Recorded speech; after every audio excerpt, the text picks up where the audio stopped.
بسم اللہ الرحمن الرحیم۔ السلام علیکم دوستو، آج کی اس ویڈیو میں ہم آپ کو بتائیں گے احد کی لڑائی میں حضرت علی رضی اللہ عنہ کی بہادری۔ احد کی لڑائی میں مسلمانوں کو کچھ شکست ہوئی تھی، جس کی بڑی وجہ نبی صلی اللہ علیہ وسلم کی ارشادات پر عمل نہ کرنا تھی، جس کی وجہ سے بہت سے لوگ شہید ہوئے اور نبی صلی اللہ علیہ وسلم بھی کفار کے ایک جتھے کے بیچ میں آ گئے، اور کفار نے یہ مشہور کر دیا کہ حضور صلی اللہ علیہ وسلم شہید ہو گئے، اور صحابہ اس خبر سے بہت پریشان حال تھے۔ تو دوستو اس ویڈیو کو لاسٹ تک ضرور دیکھیے گا۔ غزوہ احد میں مسلمانوں کو کچھ شکست ہوئی تھی، جس کی بڑی وجہ نبی اکرم صلی اللہ علیہ وسلم کے ایک ارشادات پر عمل نہ کرنا تھی۔ اس وقت مسلمان چاروں طرف سے کفار کے بیچ میں آ گئے، جس کی وجہ سے بہت سے لوگ شہید بھی ہوئے اور کچھ بھاگے بھی۔ نبی اکرم صلی اللہ علیہ وسلم بھی کفار کے ایک جتھے کے بیچ میں آ گئے، اور کفار نے یہ مشہور کر دیا تھا کہ حضور صلی اللہ علیہ وسلم شہید ہو گئے۔ صحابہ رضی اللہ عنہ اس خبر سے بہت پریشان حال تھے، اور اسی وجہ سے بہت سے بھاگے بھی اور ادھر ادھر متفرق ہو گئے۔ حضرت علی رضی اللہ عنہ فرماتے ہیں کہ جب کفار نے مسلمانوں کو گھیر لیا اور حضور اقدس صلی اللہ علیہ وسلم میری نظر سے اوجھل ہو گئے، تو میں نے حضور صلی اللہ علیہ وسلم کو اول زندوں میں تلاش کیا، نہ پایا، پھر شہداء میں جا کر تلاش کیا، وہاں بھی نہ پایا، تو میں نے اپنے دل میں کہا کہ ایسا تو ہو نہیں سکتا کہ حضور صلی اللہ علیہ وسلم لڑائی سے بھاگ جائیں۔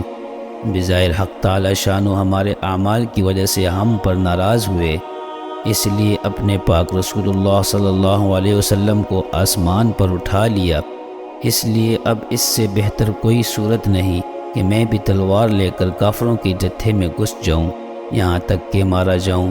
میں نے تلوار لے کر حملہ کیا، یہاں تک کہ کفار بیچ میں سے ہٹتے گئے، اور میری نگاہ نبی اکرم صلی اللہ علیہ وسلم پر پڑ گئی، تو بے حد مسرت ہوئی، اور میں نے سمجھا کہ اللہ جل شانہ نے ملائکہ کے ذریعے سے اپنے محبوب کی حفاظت کی۔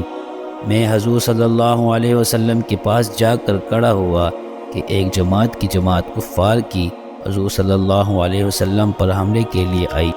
حضور صلی اللہ علیہ وسلم نے فرمایا، علی رضی اللہ عنہ ان کو روکو۔ میں نے تنہا اس جماعت کا مقابلہ کیا اور ان کے منہ پھیر دیے اور بعضوں کو قتل کر دیا۔ اس کے بعد پھر ایک اور جماعت حضور صلی اللہ علیہ وسلم پر حملے کی نیت سے بڑھی۔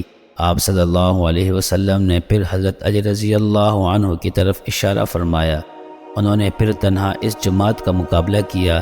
اس کے بعد حضرت جبریل علیہ السلام نے آ کر حضرت علی رضی اللہ عنہ کی اس جواں مردی اور مدد کی تعریف کی، تو حضور صلی اللہ علیہ وسلم نے فرمایا، انہو منی وانا منہ، بے شک علی مجھ سے ہے اور میں علی سے ہوں، یعنی کمال اتحاد کی طرف اشارہ فرمایا۔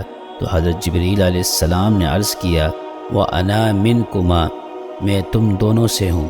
تو دوستو ایک تنہا آدمی کا جماعت سے بچھڑ جانا اور نبی اکرم صلی اللہ علیہ وسلم کے مقدس ذات کو نہ پا کر مر جانے کی نیت سے کفار کے جمگٹے میں گھس جانا، یہاں ایک طرف حضور صلی اللہ علیہ وسلم کے ساتھ سچی محبت اور عشق کا پتہ دیتا ہے، وہاں دوسری جانب کمال بہادری اور دلیری جرأت کا بھی نقشہ پیش کرتا ہے۔